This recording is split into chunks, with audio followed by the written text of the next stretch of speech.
us your name because I haven't met you yet.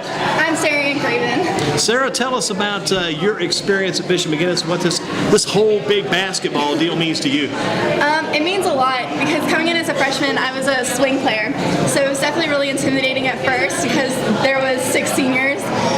So it's definitely been an adjustment through the years, starting from the bottom of the food chain and then moving your way up to being a junior. So it's been really great. And as a junior now, talk about your role on the team, your position, your role, and what do you think your position and role will be like on Saturday? I mostly play a guard, and we have a lot of guards on our team. So there is limited playing time for me, but I work hard whenever I get in, and I work hard at practice, and I really do try to be a leader for the younger girls, all the sophomores and freshmen who are coming up like I did, swinging their freshman and sophomore year. Your thing may get crazy. I mean, this year you're going for like the Coach Robinson and the team as a whole Bishop McGuinness 9th straight state championship, but your big picture may be bigger because you got quite a few seniors. Your role may change, become a much bigger, wider role next year. Yeah, so we're always looking towards next year, making sure that we're developing so that we can keep the legacy going because it's really important to us as a team. And you got to get the 9th one, got to get that done first on Saturday. Yeah. But what about Coach Robinson? What has he meant to you as a player, and what has he meant to this team? I've known Coach Robinson since I was 9 years old, so he's definitely been there with me throughout the whole journey, and I probably wouldn't still be playing if it wasn't for Coach R. So I owe a lot to him, and we always have like jokes and stuff because he's a big Steelers fan and I'm a big Baltimore Ravens fan, so we always go back and forth about stuff like that. And do you play other sports other than basketball? I run cross country, and this year we won states for our 2nd time in a row. So did they run that at the track layout in Winston? There's an area with it.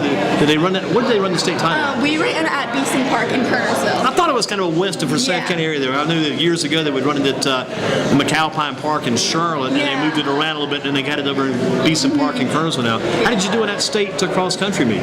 I ran 5th on my team. There's 7 girls, and the first 5 placed, so I was running 5th. And you were the most important runner then. You had to get you had to get across that line to get those final points, so the points did not add up. Yeah. And we ended up winning by like 38 points, I think. So it was a pretty big margin. So we got our work cut out for us next year. And you'll be back as a senior on the cross country team next year, yes. and back as a guard on the basketball team again next year too. Yes. Have you kept up with this men's ACC basketball tournament? A little bit. My little brother has kept up with it for me. He's all over every stats, all the rebounds, everything. How about a favorite team? You got a favorite? Duke. A lot of Duke fans. Yeah. A lot of Duke fans among the Bishop McGuinness girls. What about the Notre Dame women? Do you think that could be a team that could win a national championship? I think so. I think they're really good, especially to have Skylar Diggins graduate and still be strong like they are. I think they got a good shot. I would love to see them against Connecticut for the title. Since Notre Dame used to be a Big East team, that used to be their big conference rival, battle each other. Both teams are still unbeaten, to my knowledge, 1 and 2 in the nation. 10 years down the road, where do you see yourself? Running down the road somewhere? Where do you see yourself down the road, Sarah? I definitely see myself in some kind of teaching role, whether it be coaching or special education teaching is kind of where I want to go. So, man, if you get in that early, that's a field that they're going to need help there forever. Yeah. It takes a certain personality too. Have you had a chance to do that type of work, volunteer yet? I do Special Olympics and stuff like that, and my mom taught special ed, so she's definitely told me how things work and how to deal with the kids and how to embrace everything that goes on in their lives. So I'm excited. What's your routine going to be like on Friday and Saturday leading up to the game? What's your routine going to be like? Well, we have our send-off Friday at school, and then we go and practice at Duke in the Cameron Indoor, so that's really exciting. That'll be a busy day tomorrow. It is going to be a really busy What time day. is the send-off? What time It is at 11:50. So you shoot out after the 11:50 send-off, head to Duke. What time do you practice there? About 3 o'clock. So we get lunch and then practice. Do you get lunch on the road or at school? On the road. Thank goodness, no cafeteria lunch.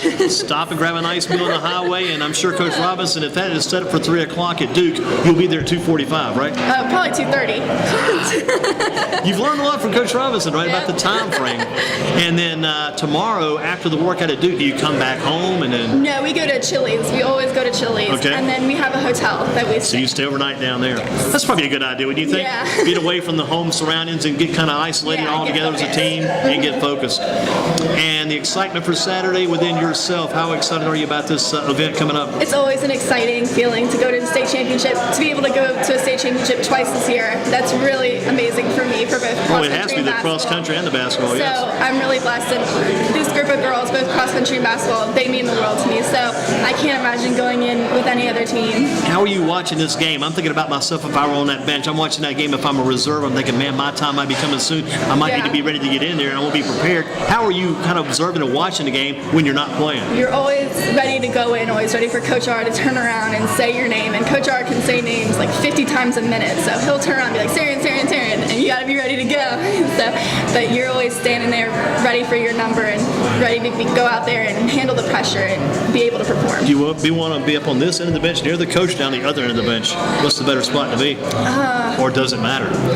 I like being towards the coaches because then you always know what defense we're in and everything because they're here all the calling talk. it up. So you never miss anything when you're up there. Always prepared. Well, listen, good luck on Saturday. Thank you. Don't forget this will be on YouTube.